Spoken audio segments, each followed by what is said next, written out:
Hey there. Welcome to day 5 of our 60-day English communication journey. I'm so happy to see you making progress.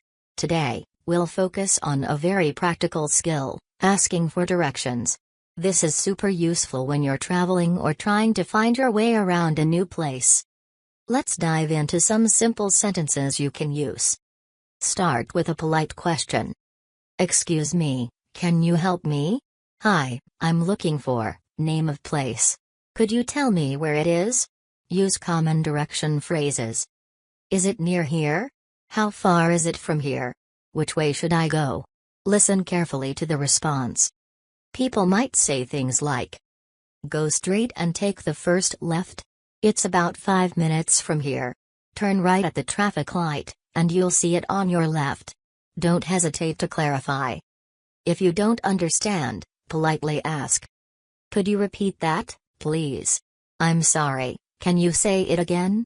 And remember, when someone asks you for directions, you can reply with phrases like, it's right over there. You can take the bus or walk, it's not far. Quick practice exercise. Find a friend or practice in front of a mirror. Pretend you're in a new city and ask for directions to the nearest coffee shop or park. The more you practice, the more confident you will feel.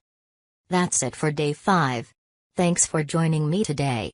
Keep practicing, and I'll see you tomorrow for more fun and helpful English tips. Let's keep going strong.